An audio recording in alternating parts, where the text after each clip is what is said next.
नमस्कार, बहुत स्वागत है आप सभी का उत्तराखंड के बुलेटिन में। मैं हूं आपके साथ ज्योति यादव। चलिए बुलेटिन की शुरुआत करते हैं। उत्तराखंड में सामाजिक संहिता को इसी महीने लागू कर दिया जाएगा, जिसको लेकर राज्य सरकार पूरी तैयारियां कर चुकी है।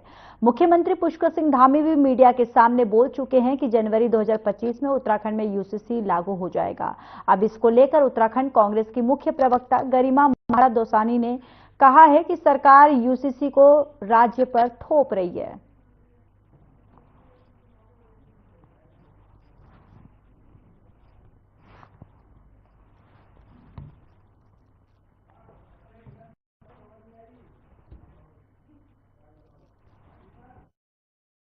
ये 2 साल से यूसीसी सुनकर कान पक गए हैं। अब भेड़िया आया की कहावत को कृपया चरितार्थ मत कीजिए। लाना है तो लाइए, क्योंकि वैसे भी आप ऑलरेडी उसको थोप हैं। यहाँ उत्तराखंड के जनमानस ने यूसीसी कभी मांगी नहीं, लेकिन क्योंकि अब आपकी प्रचंड बहुमत की सरकार है तो जो आप देंगे वो लेना पड़ेगा।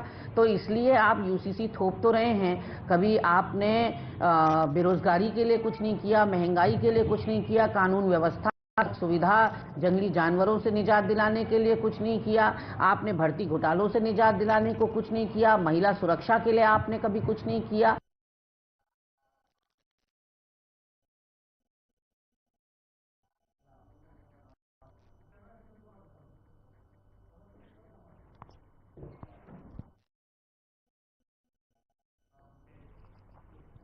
हरिद्वार में शहर से लेकर देहात तक सत्यापन अभियान चलाया जा रहा है। ये अभियान एसएसपी प्रेमेंद्र सिंह लाल के निर्देश पर चलाया जा रहा है। आपको बताते चले कि सिडकुल थाना, रानीपुर कोतवाली, ज्वालापुर कोतवाली समेत विभिन्न थाना क्षेत्र में पुलिस ने अभियान के तहत सत्यापन न करने वालों पर कार्रवाई की है। यह अभियान आगामी चुनाव और सुरक्षा व्यवस्थाओं को ध्यान रखते हुए हरिद्वार पुलिस सत्यापन अभियान को और प्रभावी बना रही है और ऐसे में पुलिस ने लोगों से अपील की है कि वे जल्द से जल्द सत्यापन प्रक्रिया पूरी कराएं, नहीं तो कार्रवाई के लिए तैयार रहें।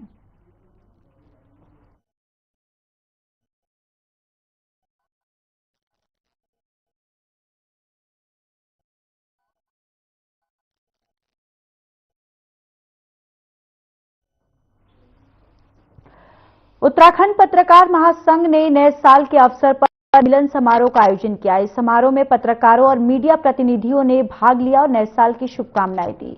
उत्तराखंड पत्रकार महासंघ के अध्यक्ष ने समारोह में संबोधित करते हुए कहा कि नव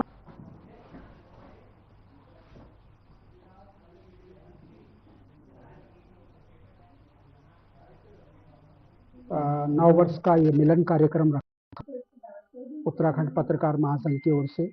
इस अवसर पर संगठन के सभी पदाधिकारी, सभी सदस्यों ने संकल्प लिया है कि हम लोग अधिक से अधिक संख्या में सदस्यों को जोड़ेंगे और संगठन को आगे बढ़ाने में अपना योगदान देंगे।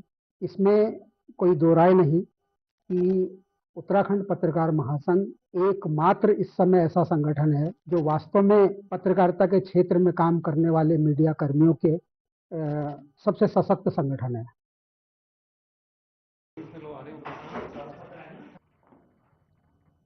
उत्तराखंड पत्रकार महासंघ के सभी अधिकारीगणों को नव वर्ष की हार्दिक शुभकामनाएं। सभी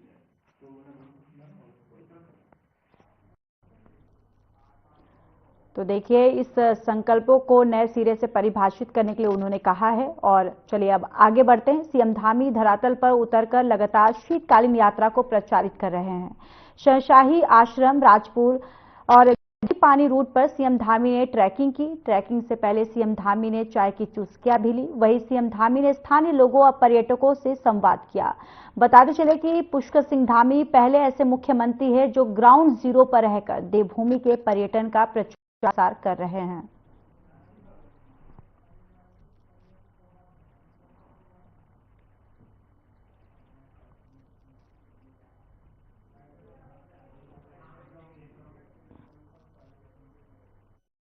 ट्रैक हमारे पूरे उत्तराखंड के अंदर अनेक अनेक स्थानों पर हैं, अनेक अनेक डेस्टिनेशन पर हैं, और जहाँ डेस्टिनेशन नहीं है वहाँ पर भी बहुत अच्छे ट्रैक हैं। इस ट्रैक में मैंने आज ये देखा कि इस प्रकार के जितने भी ट्रैक हैं पूरे राज्य के अंदर हम उनको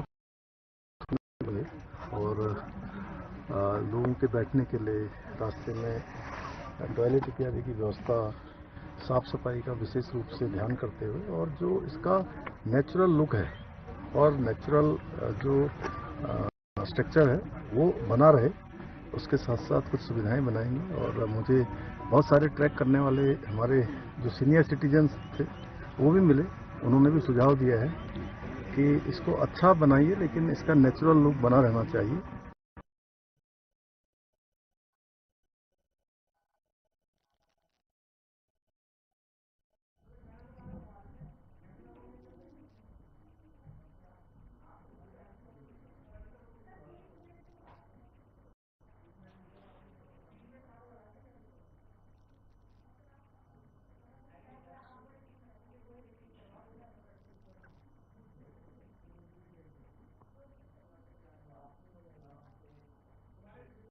चलिए यहाँ रुकेंगे एक छोटे से ब्रेक के लिए।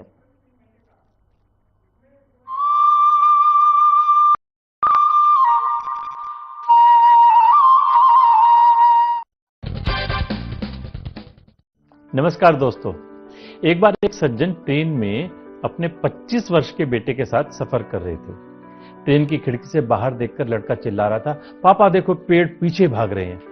पिता मुस्कुराया, लेकिन पास बैठा व्यक्ति इस युवक के बचकाने व्यवहार से थोड़ा परेशान हो गया। उसको अजीब सा लगा। थोड़ी देर बाद लड़का फिर चिल्लाया, पापा देखो कितने रंग बिरंगे सुंदर पहाड़ हैं, बादल हैं, नदियां हैं। पिता फिर मुस्कुराया, लेकिन पास बैठे व्यक्ति से अब नहीं रहा गया। उसे लगा शायद ये लड़का कुछ मानसिक समस्या वाला है, मेंटली रिटार्डेड है। उसने पिता को कहा, भाई साहब आप अपने बेटे को किसी अच्छे डॉक्टर को क्यों नहीं दिखाते? पिता ने मुस्कुराते हुए कहा, हाँ दिखाया था, कल तक ये नेत्रहीन था, अब इसकी आंखों की रोशनी वापस आ गई है और इसे दिखने लगा है, इसीलिए इसे ये सब कुछ नया नया सा लग रहा है। दोस्तों, किसी के बारे में कोई धारणा बनाने से पहले उसकी सच्चाई को भली भांति जानना चाहिए। हो सकता है वास्तविकता कुछ और ही हो। कहते हैं ना, जो दिखता है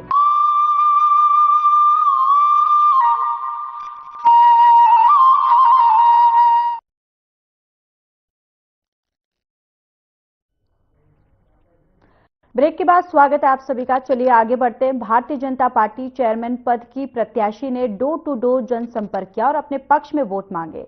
बताते चले कि जहां इस समय नगर निकाय चुनाव को लेकर प्रत्याशियों की तरफ से जोरों शोरों से अपने पक्ष में वोट मांगने की कर रहे हैं और जनसंपर्क भी किया जा रहा है, तो वहीं विकासनगर से बीजेपी की प्रत्याशी पूजा चौहान गर्ग ने भी विकासनगर पालिका क्षेत्र में जनसंपर्क अभियान चलाया और सभी वार्डों में जाकर जनता से अपने पक्ष में वोट करने की अपील की।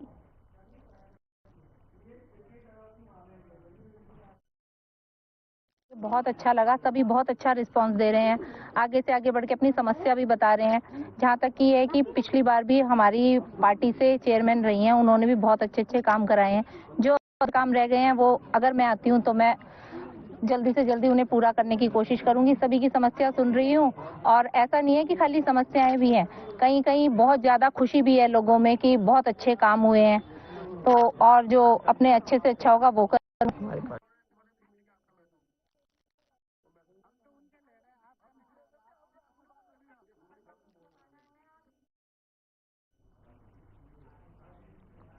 चलिए आगे बढ़ते हैं। निकाय चुनाव में जीत के लिए सभी पार्टियां लगा रही हैं और अपने प्रत्याशियों को जीतने के लिए जी जान से मेहनत कर रही हैं। इस दौरान प्रत्याशी के पक्ष में जनता को रिझाने का काम भी कर रहे हैं और उनसे वोट की अपील कर रहे हैं। आपको बताते चले कि विकासनगर में भी चुनावी दंगल जो है वो शुरू हो चुका है। बीजेपी के द्वारा जनसंपर्क अभियान चलाया जा रहा है, तो वही विकासनगर में कांग्रेस प्रत्याशी धीरज बोबी नौटियाल के पक्ष में भी कांग्रेसी उतर चुके हैं। प्रत्याशी के पक्ष में घर घर जाकर वोट मांगने की अपील की जा रही है, वोट करने की अपील की जा रही है। आपको ये जानकारी देते चले कि 2 दिनों से शुरुआत जनसंपर्क अभियान में उत्तराखंड के पूर्व कैबिनेट मंत्री नव प्रभात भी मौजूद रहे।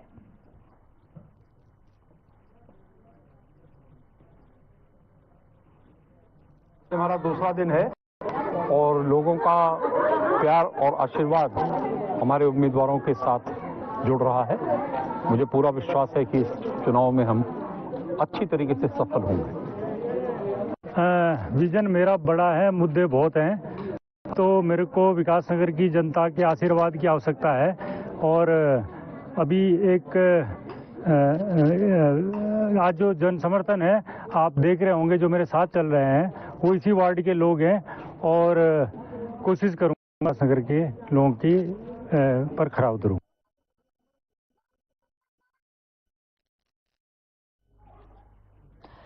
निकाय चुनाव का बिगुल बज चुका है और आज भारतीय जनता पार्टी के भगवानपुर नगर पंचायत चुनाव कार्यालय का उद्घाटन हुआ। इसमें सैकड़ों की संख्या में भीड़ पहुंची।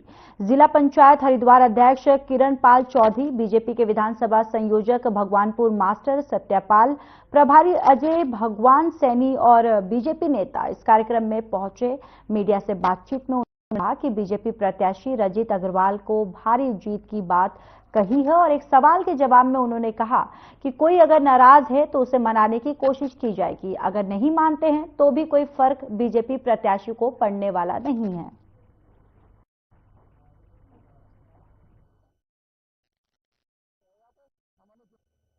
भगवानपुर का जो भारतीय जनता पार्टी कार्यालय का शुभारंभ हो रहा है, देखिए भारतीय जनता पार्टी किसी भी चुनाव को हल्के में नहीं लड़ती है। सभी कार्यकर्ता यहाँ एकजुट होकर लगे हैं और भारतीय जनता पार्टी ने जो युवा चेहरा हमारे बीच में भेजा है और हम तन मन धन से भाई रजित को जिताने के लिए प्रयासरत हैं और हमें पूरी आशा है कि सर्व समाज, चूंकि भगवानपुर नगर पंचायत में 9 वार्ड है, इन 9 वार्ड के सभी सर्व समाज लोग यहाँ आए हैं और अपना आशीर्वाद देने रजित अग्रवाल को आए हैं। निश्चित तौर पर ईश्वर की कृपा से भारतीय जनता पार्टी का कैंडिडेट रजित अग्रवाल युवा चेहरा यहाँ से कमल खिलाएगा, मुझे पूरी आशा उम्मीद है। जनता का प्यार है, पार्टी के नेतृत्व का प्यार है। छोटे छोटे कार्यकर्ता को टिकट दिया, जो टिकट मिला है जनता की आवाज पे, और एक कार्यकर्ता को सिर्फ इसीलिए मिला कि वो जमीन पर होकर काम कर रहा था। मैं वादा करना चाहता हूँ भगवान की जनता से कि तन मन धन के साथ उनकी सेवा करूंगा और जो भी कार्य है वैसे पूर्ण रूप से आगामी 5 वर्षों में पूरा करने का काम करूंगा। मेरे से कोई नाराज नहीं है, जो नाराज है वो टिकट न लेकर नाराज है, लेकिन मुझे पूर्ण विश्वास है, अपने नेतृत्व पर पूर्ण विश्वास है। मुझे पता है कि जो भारतीय जनता पार्टी का कार्यकर्ता लास्ट समय में एक झंडे के नीचे आता है, सभी कार्यकर्ता एक झंडे के नीचे आकर भारतीय पार्टी को नगर पंचायत में जिताने का काम करेंगे। चुनाव लड़ने की बात करें तो भारतीय जनता पार्टी के लिए कोई चुनाव छोटा नहीं है, कोई चुनाव बड़ा नहीं है। जब भी चुनाव लड़ते हैं तो हम ताकत के भी साथ में लड़ते हैं। आज जनता बहुत होशियार हो चुकी है, बहुत समझदार हो चुकी है। जिसकी आप बात कर रहे हैं नरेश प्रधान की, जिसकी पहचान भारतीय जनता पार्टी के उसी की नहीं हो सकती, क्या वो इस जनता का हो सकता है? सब समझती है जनता को। जीत है हमारा बंदा है, हमारा चेयरमैन भी भगवानपुर से। कोई यहाँ पे चुनाव नगर पंचायत और सीट नहीं है, यहाँ पे सामान्य चुनाव है और भारतीय जनता पार्टी भारी बहुत से चुनाव जीतेगी। यहाँ इस चुनाव में वोट क्या है बताओ? सामान्य चुनाव है, मुझे लगता नहीं वो कार्यकर्ता अब वो कोई मैदान में होगा बीजेपी के अलावा। आप नाम बताइए। नरेश भाई थे, कार्यकर्ता थे, अब तक है, अभी वोट बनाएंगे, नहीं मानेंगे तो कोई बात नहीं, तो लोकतंत्र है, सबकी छूट है।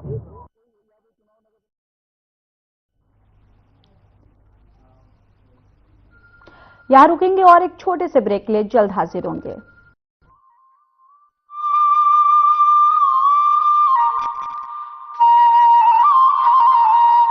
होता नहीं, जो होता है वो दिखता नहीं। जनाब, देखकर परखना छोड़ो और लोगों को समझना सीखो।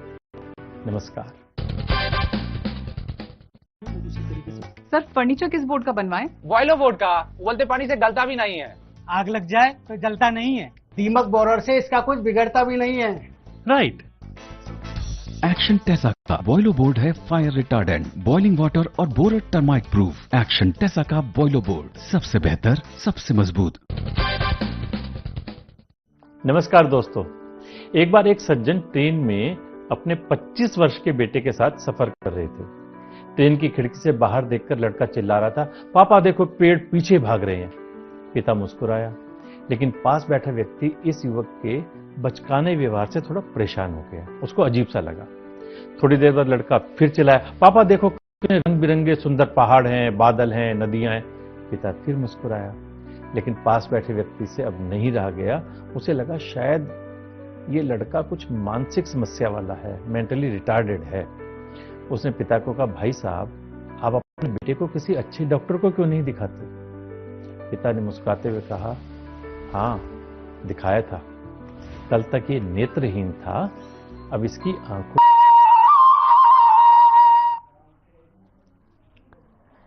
विकासनगर में बाजार पुलिस चौकी पर बिना हेलमेट और बाइक पर 3 लोग सवार थे। पुलिस ने उन्हें देखा तो उन्हें रोककर चालानी कार्रवाई की।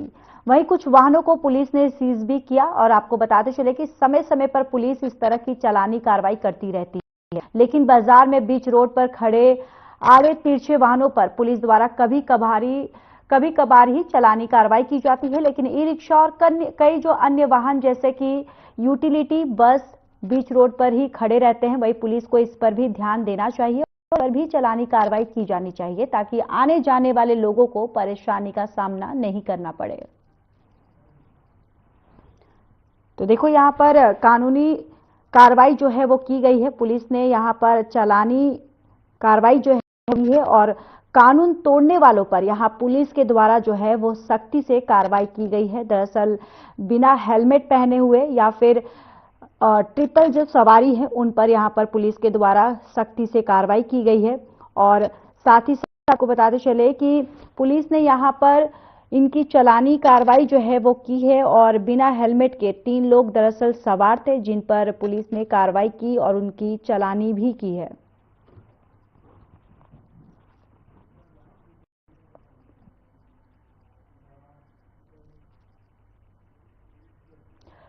उत्तराखंड कांग्रेस के उपाध्यक्ष पद और पार्टी की प्राथमिक सदस्यता से इस्तीफा देकर मथुरा दत्त जोशी ने कमल थाम लिया, यानी कि बीजेपी में शामिल हो गए। सीएम धामी की मौजूदगी में देहरादून में मथुरा दत्त जोशी ने बीजेपी की सदस्यता ली। आपको बताते चले कि मथुरा दत्त जोशी 48 साल के कांग्रेस के बड़े नेता रहे।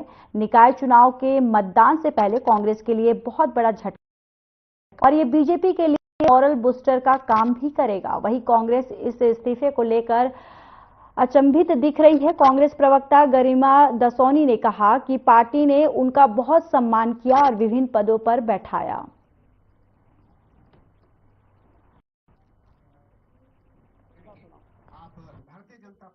देखिए, जोशी जी का जाना मेरे लिए एक व्यक्तिगत हानि है, पार्टी की तो हानि है ही है, क्योंकि बहुत अनुभवी और कई सारे पदों को उन्होंने सुशोभित किया। तो जब इतने सारे पदों पर रहते हैं तो लगातार आपका अनुभव भी बढ़ता चला जाता है, आप पार्टी को समझने लगते हैं, कार्यकर्ताओं को समझने लगते हैं। और मुझे लगता है कि आज उत्तराखंड के अंदर कोई ऐसा व्यक्ति नहीं है जिसके साथ 1-to-1 संपर्क मथुरा दत्त ना रहा हो। इतना सब कुछ पार्टी ने दिया, उसके बावजूद भी पार्टी से ये नाखुशी या पार्टी के प्रति इतने अपमानजनक शब्द, पार्टी के वरिष्ठ नेताओं के लिए जो कुछ भी उन्होंने कहा वो मुझे लगता है स्वीकार्य नहीं है।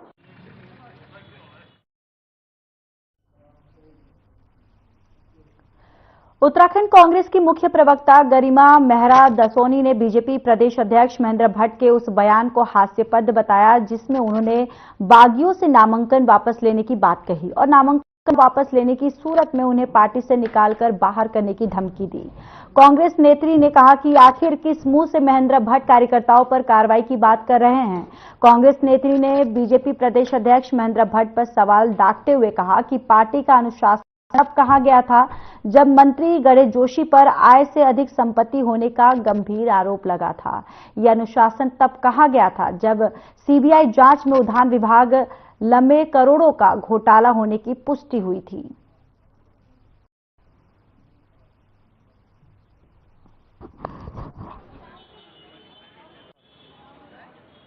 नहीं, काफी हद तक मुझे लगता है कि हमारे सभी कार्यकर्ताओं ने, पदाधिकारियों ने, जिला अध्यक्षों ने, महानगर अध्यक्षों ने आगे बहुत कोशिश की है रूठे हुए को मनाने की, क्योंकि अनंतोगत्वा तो हम सब एक ही परिवार के सदस्य हैं। टिकट एक ही का होना था, काफी लोगों का मनोबल भी गिरा, कुछ के दिल टूटे और ऐसे में टिकट क्योंकि नहीं हो पाया कुछ लोगों का, तो वो भवन में चले गए या उन्होंने नामांकन पत्र दाखिल कर दिया। काफी क्षेत्र ऐसे हैं जहां हम सफल हुए हैं लोगों को मनाने में, लेकिन कुछ लोग अभी भी अपने फैसले पर अडिग हैं। ऐसे में भारतीय जनता पार्टी के प्रदेश अध्यक्ष कह रहे हैं कि बागियों पर कार्रवाई की जाएगी। यहां रुकेंगे और एक छोटे से ब्रेक के लिए।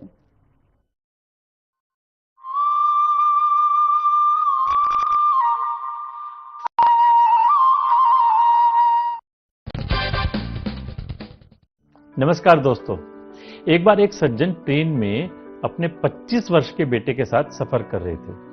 ट्रेन की खिड़की से बाहर देखकर लड़का चिल्ला रहा था, पापा देखो पेड़ पीछे भाग रहे हैं। पिता मुस्कुराया, लेकिन पास बैठा व्यक्ति इस युवक के बचकाने व्यवहार से थोड़ा परेशान हो गया। उसको अजीब सा लगा। थोड़ी देर बाद लड़का फिर चिल्लाया, पापा देखो कितने रंग बिरंगे सुंदर पहाड़ हैं, बादल हैं, नदियां हैं। पिता फिर मुस्कुराया, लेकिन पास बैठे व्यक्ति से अब नहीं रहा गया।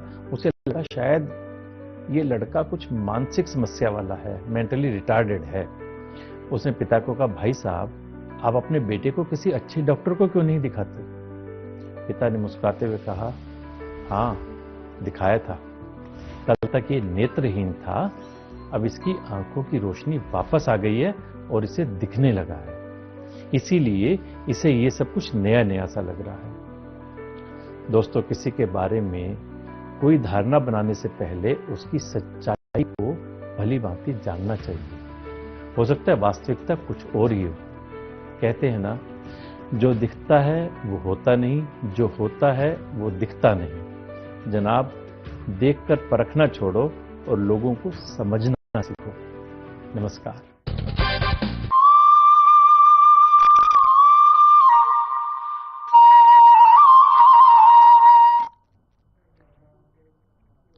ब्रेक के बाद स्वागत है आप सभी का। चलिए खबरों में आगे बढ़ते हैं। बात करते हैं उत्तराखंड की, जहां उत्तराखंड में 23 जनवरी को होने वाले निकाय चुनाव में वार्डों में पार्षद का चुनाव लड़ रहे प्रत्याशियों ने अपने अपने वार्डों में चुनाव प्रचार तेज कर दिया है। तो वहीं हल्द्वानी नगर निगम के वार्ड 9 तल्ली बमोरी क्षेत्र से बीजेपी पार्षद प्रत्याशी गिरीश नैनवाल ने अपने वार्ड में सभी क्षेत्रों के लोगों से मिलान शुरू कर दिया है। चुनाव के मद्देनजर पार्षद प्रत्याशी गिरीश नैनवाल ने अपने चुनाव कार्यालय में अपने समर्थकों के साथ एक बैठक का आयोजन किया, जिसमें चुनाव लड़ने को लेकर बैठक में वार्ड से जुड़े सभी मुद्दों पर चर्चा की गई। बैठक के दौरान गिरीश नैनवाल ने कहा कि उनके वार्ड में तमाम समस्याओं का अंबार है और सबसे बड़ा मुद्दा है लोगों की सुरक्षा का, जिसमें उनके वार्ड में कुछ लोग द्वारा शराब पीकर वार्ड का माहौल जो है वो खराब किया जा रहा है, जिस पर कार्रवाई बहुत जरूरी है।